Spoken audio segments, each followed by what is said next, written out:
Well, I'm heading home from what appears to be a very productive day at the office thus far. I'm not just talking about the fairs. I didn't get to see Captain's Maid win her first ever lifetime start, but she did again. As I said before, when you do things right, sometimes, not always.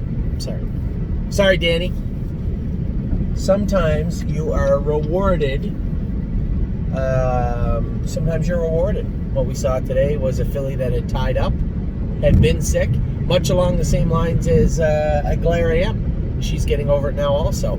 So what we had was Captain's Maid, who had tied up right before we put her on the truck to Pennsylvania. We realized after she had left how bad she had tied up. She arrived in Pennsylvania and almost immediately got sick. Tim did a great job getting her healthy. I went all the way to Pennsylvania last week. In the middle of the week, I get up at, as I said the other day, I get up at 8:30 in the morning, trained globe trotting and a couple of horses for Jason Thursday morning, get in my car, drove 2.5 hours, and right before the races at the Meadows, the last person on the track that was not racing a horse was this guy. I trained, no, that was Monday. I trained Path of Totality. Thursday I went to Pennsylvania, qualified Path of Totality, and schooled Harness AM. Sebastian Yu schooled well. He's racing in 25 minutes. And Captain's Maid. Captain's Maid was victorious today in 57-1, last quarter in 28-2, 28-3, and looked good. I didn't get to see it because we were busy at the Lake County Fair. I'm going to tell you what, had the exhibition, the ride's been there. Man, oh man, that would be a beautiful, beautiful fair. Nice little track. The barns are really, really nice. I was really impressed. Went today. We had 8 horses in. 2 of them were in together. So Jason went with Compass Rose DC. I'm sure I'll catch some flack over Jason going with Compass Rose DC. Compass Rose DC get hit in the face with the whip in the first, I guess, whatever. Jason said the guy hit him in the face with the whip, trying to fill the hole, and he smucked her in the face, and she made a break. Some people might say, well, why was Jason going with her? Jason didn't want to go with her. But I didn't want... let me see how I put this. I didn't know... where are we at here? What does this say? 1.1 miles. There wasn't a lot of availabilities, and that filly was extremely tricky to drive. So I didn't want just anybody going with her. Jason knew her. Unfortunately, as he said, and as I said, she got smacked in the face with the whip and made a break. But he said she trotted well. Really, it was going to be very difficult for her to spend that money to get through that track today. It was so deep. But spend that money, muscle through it, and was a winner. Compass Rose ended up 4th. Now, that added to 2 previous winners we had. Kicked off the day with Miss Meringue. They went for $10,000 in that class. Miss Meringue was a winner. I don't even know how fast she went. I don't know. 2.4, 2.5, maybe 2.6. But she did it easily. The track, as I said, was very deep. She was a total professional today. Got away 3rd. Moved her to the front. She was just so good. I was really, really impressed with the way she behaved. Just did her work the way she's supposed to. For the first time, one of the first times in a while, she just did everything right. So she certainly did enough to win. Won easily with the earplugs in, wrapped up. I was very happy with her. Put myself in the spot. We get 8 horses. Desperado was a winner. 2 minutes was a huge mile for anybody over that track. Well, just to put it in perspective, Emerald Miss is no slouch. She paced 2-1. Desperado cleared to the lead and was a winner in 2 minutes, I think I heard them say. That was race 11. Race 10 was Momo. She raced good, very weak coming in to this week. Last week, I guess. She was a little tighter, but not near racing speed. It was just a perfect mile for her. She was very, very good. Very happy with Momo today.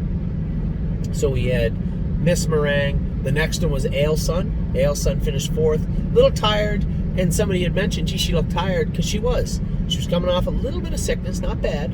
But the problem was she hadn't raced in 2 weeks, and we can't train her. She was hitting that left hind leg, and we couldn't really train her. We couldn't really train her that hard. So So she was a little short, and I mentioned to Jason after, I was kind of angry with myself. I said, no, we didn't have to train her, but what we could have done was galloped her. When she's galloping, she's not going to hit that hind leg. She will trotting fast, but not galloping. So we missed an opportunity there. I think she could have been tighter. She would have been third. Those two fillies that beat her were no slouches. They raced pretty good. So I think I was very, very happy with Ailson. And then I said Momo went well. Desperado was great. Emerald Miss raced well too. I think on that track in particular, but I think overall we're going to try and put 4 aluminum shoes on. 4 aluminum shoes on. What in the hell is this GPS telling me to do? We are going to put 4 aluminum shoes on Emerald Miss, as Emerald Miss was slipping today. You could tell when I got her out 3 wide in the last turn, she just felt like she was coming with a full head of steam, and then when I really asked her to pace as hard as she could, she got out of gear. You know, she got out of gear and didn't try and run or anything. She did her work well, but then fizzled out. And I think she just got 4 full suede shoes on. I think she was slipping a little bit. Again, the horses up front that won the race raced well. I think she could have been a stronger third. I don't think any shoes on earth. Maybe Usain Bolt shoes. She could have got her better than third, but third was all she was going to get. That was the 12th. Then we come out in the 13th. We had Spend That Money in Compass Rose DC. I was a winner of Spend That Money. She did her work very well. So there's no way on earth she was getting a hold of that track at all, but still just kind of muscled through it and did her work well. Compass Rose DC, as I said, got hit in the noggin with the whip and made a break. Finished 4th, and then we come out in the last one. And Let's Roll On, I'd said to Jason, we come off the track. I looked at him, he looked at me, and I said, listen, Let's Roll On does everything perfectly. He's just not fast enough right now. His gait isn't perfect, obviously, but he knows what to do, how to do it. He's happy to execute it if he can. The fact is, he can't. He's just not strong enough, and he's still interfering.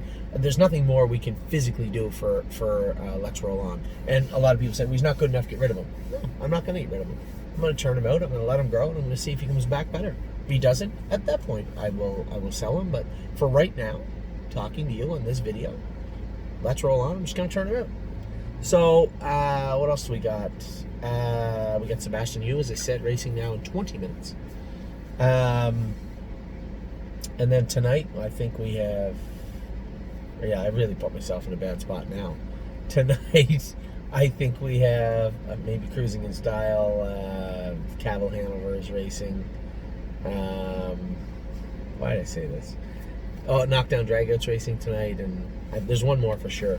And then, unfortunately, the barn in New York has been hit with the virus. You guys knew what was coming when I told you how bad, how poorly Bottle Red scoped the other day after her lackluster performance. You had to know what was coming, right?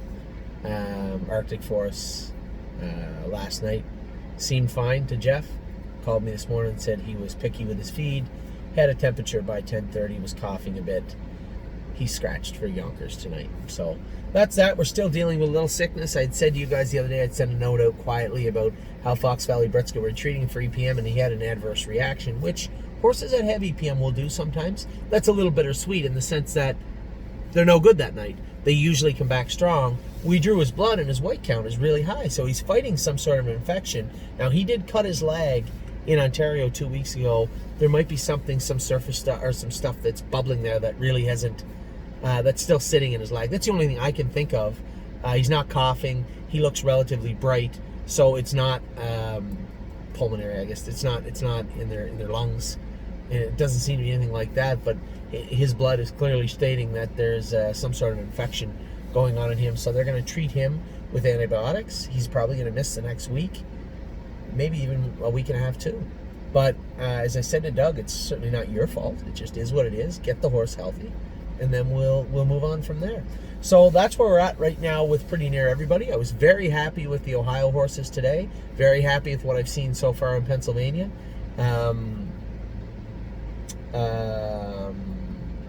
Optimistic about what we're going to see tonight in Ontario, and unfortunately New York, we are going to have to treat those horses up and give them a week off. So that's where we're at. I know there was other stuff I want to talk about, but didn't get to.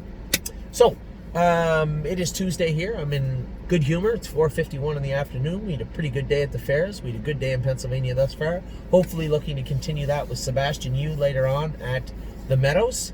And then tonight, good luck to everybody in Ontario. We will have some pictures. If you want to see the video from today, if you missed it, you didn't get to see it live, I do have the link. The company sent me the link. I will give it to Kelly. She'll get it out to you. You guys can watch all the races from today at Lake County Fair, the Paynesville Fair, here in Ohio. Anyway, that's it. I'll talk to you guys soon. The week is starting off well. Let's keep it going. Take care.